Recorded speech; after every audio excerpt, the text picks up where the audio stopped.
Hello and welcome to my home. My name is Jackie and you're in my living room. Um, and I have a Q&A. So I asked everybody on my community post, what would you like to know that I haven't either done a video on, or I share many things, but mostly on my live. So this is a good way for it to have its own video. So let me see the one of the first questions. This came from Dom's Donuts. When did you first attempt to clean, refurbish a bag, and were you scared to death the first time?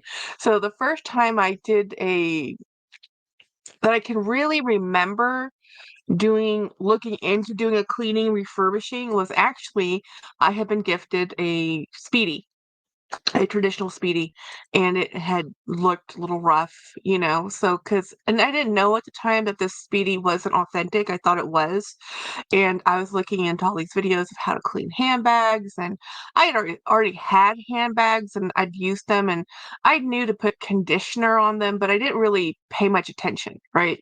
So I had leather cleaning things, but I didn't really pay attention to my bags. This is a good 10 years ago.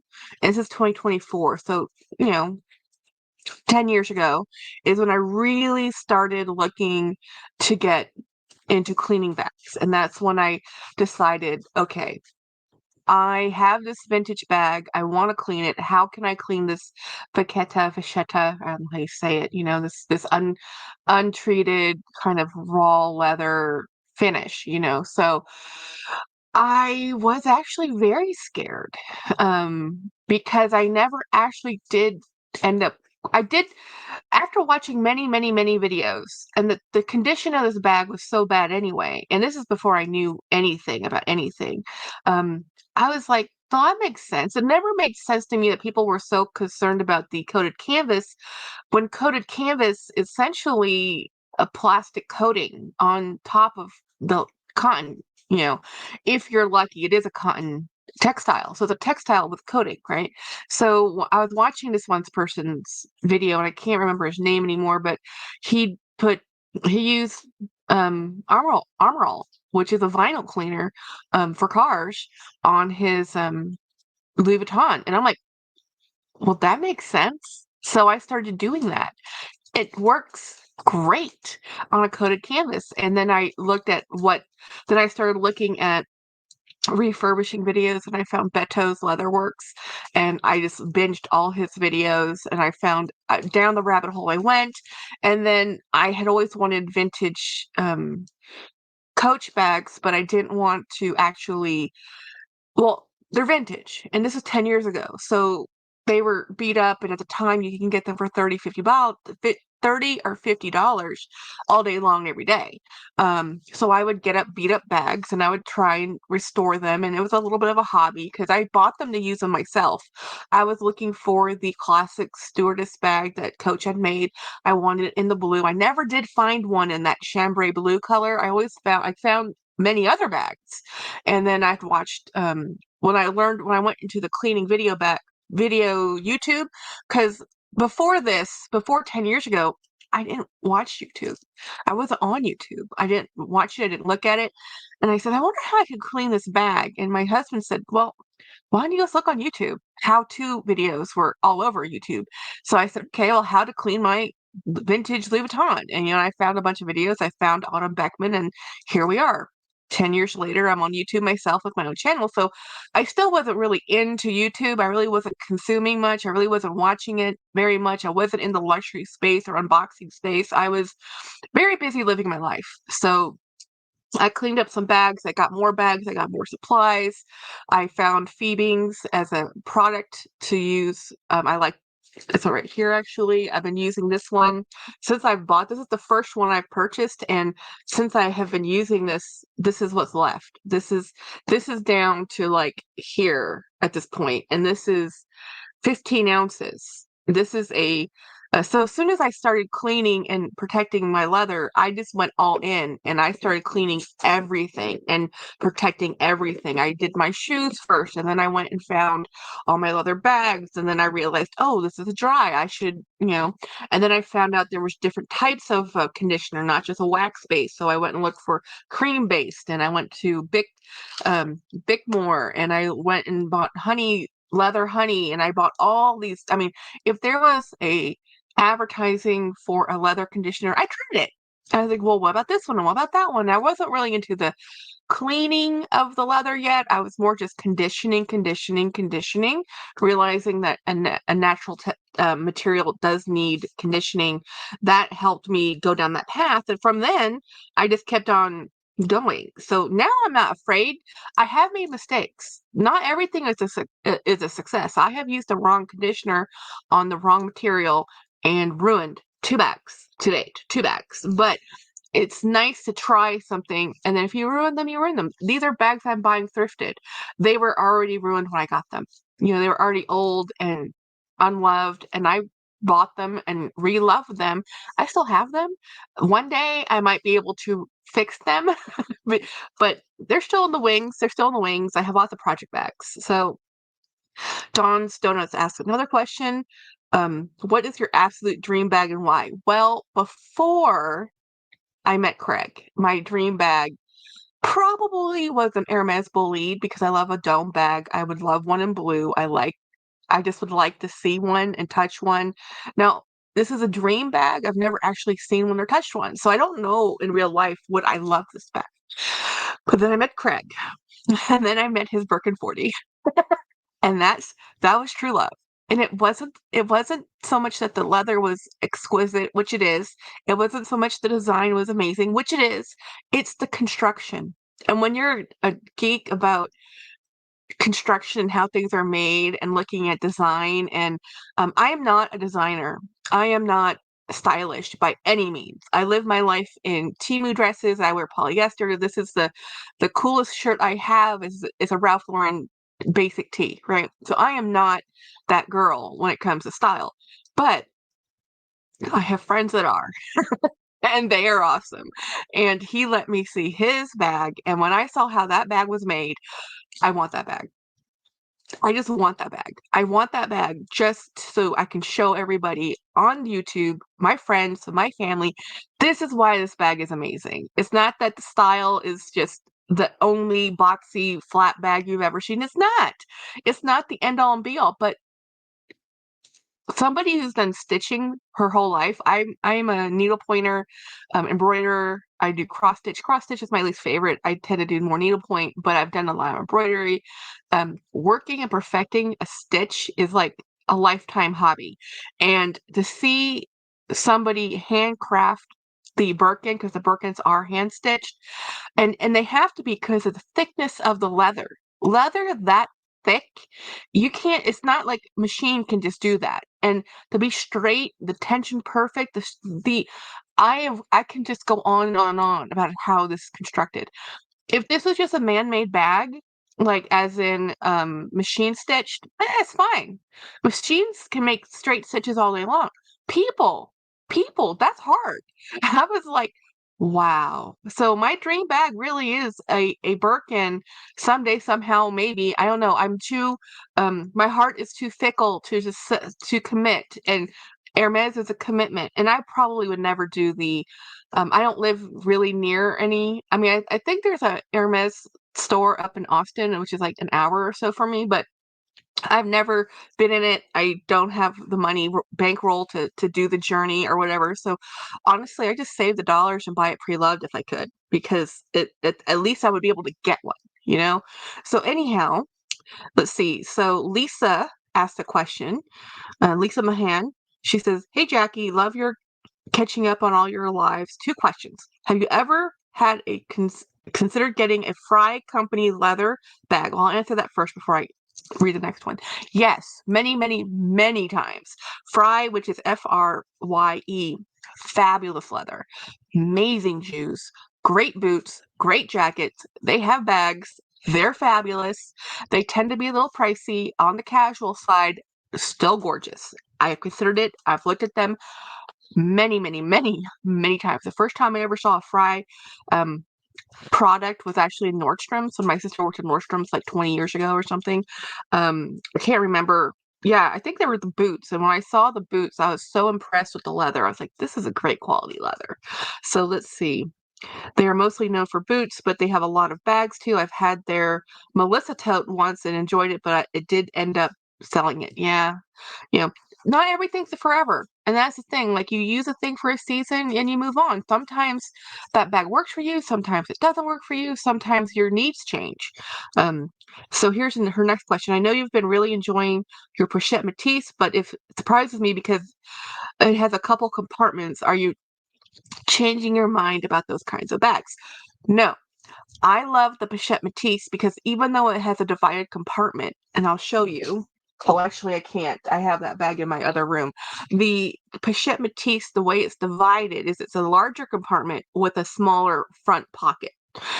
That's fine. My issue with the split divided compartments is when they're split evenly down the middle. Drives me completely nuts.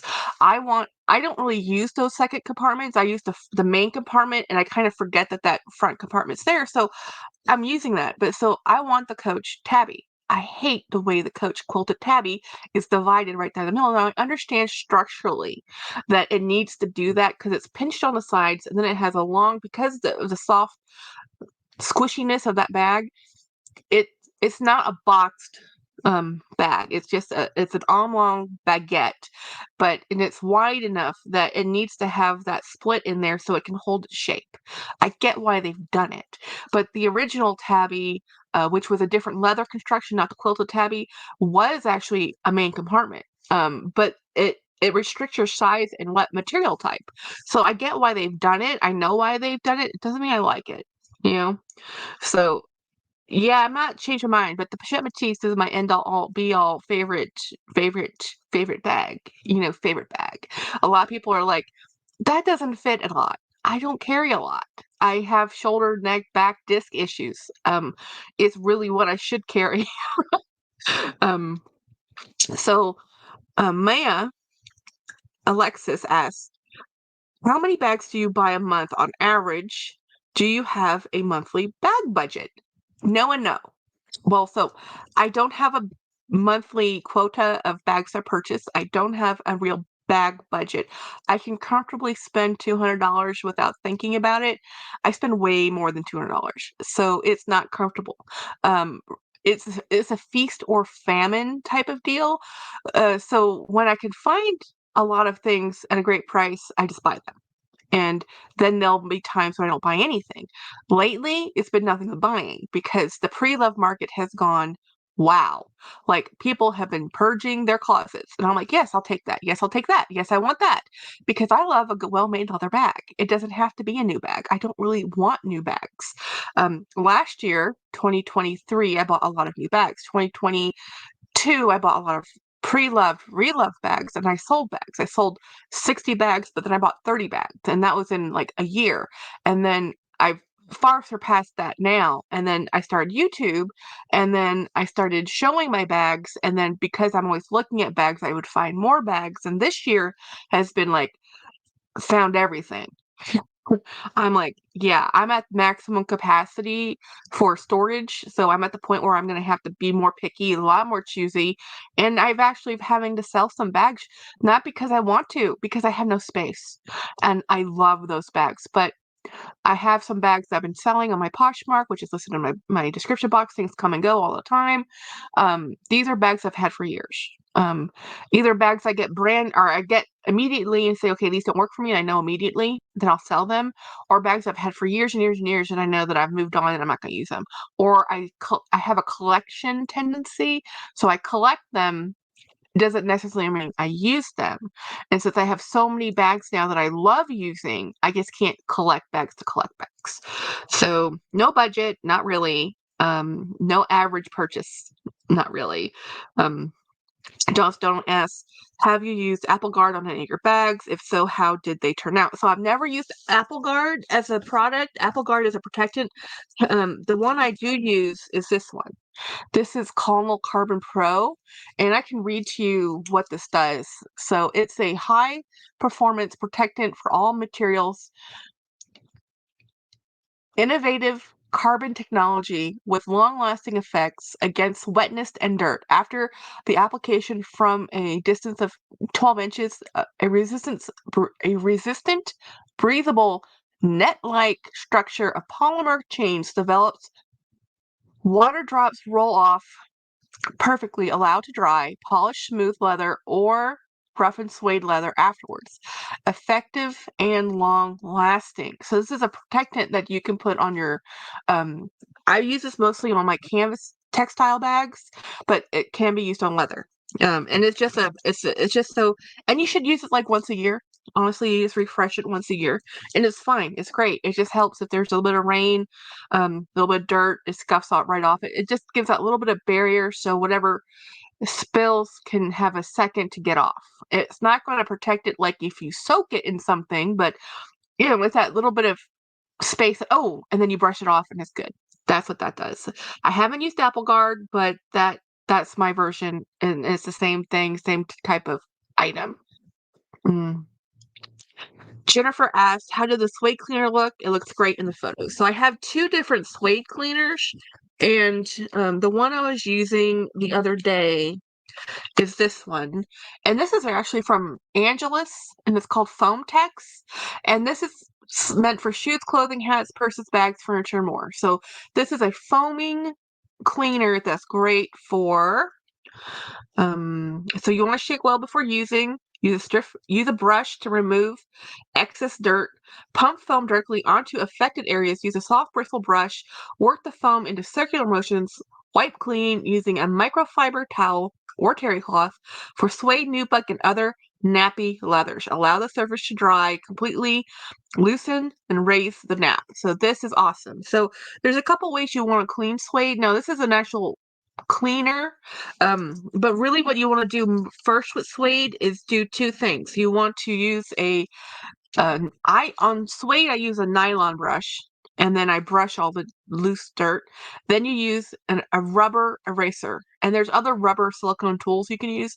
You can use either. Now a rubber eraser is key because the rubber will, you just rub it on suede and it kind of flakes. Actually, I can show you. It's easier to show. I conveniently have a suede bag right here. I was using this the other day. So what you would normally do, and I've done this on this bag before, so you just brush it with a nylon brush, and then what you do is you take this eraser wherever you see scuff marks, and you just rub it. And this is just um a scuff eraser. That's what it says. Joni scuff eraser. I just got this off of um eBay, and what it will do, if there's any dirt on there, it will kind of pull it off. Because the difference between a nubuck or suede and what happens with it is it's because it's not really a finished protected surface. It's just this rougher surface. You want to pull up the nap. You want to rub it out, and then you'll get flakes of rubber come off, and then you just brush it off again. And then what you do to really revive these is you grab the right tool. And that's a lot of what I've learned is find the right tool. So this is just a nylon brush. This is normally what I would use first to pick up, to brush off all the dirt, but you can just do this. And what you're seeing is I'm moving the nap, and you can use a jacket, any kind of suede. So what you do, and this has already been cleaned, so it's not actually dirty. It's not, the suede is not as delicate as people think. You just have to know how to take care of it. There we go. And then that little brushing pulled all the nap, and now it looks, great again, because it just needs to have the direction of the nap, and then It pulls it up, it gives it a new kind of freshening up life, and that's all it is. So if it's really dirty, like a light colored suede, you can use that foam cleaner and that will help. And then you let it, and then once it's dried, you brush it up just like I showed you, and that's how you take care of that. So that's questions I have for this video. If there's any more, if you guys have any more questions, put them in the links below or in the comments below, and let me. If I can answer them, I will, because this is the fun stuff. This is stuff I love doing, so I like sharing. Anyway, thank you so much for asking all the questions, and have a great day. Bye.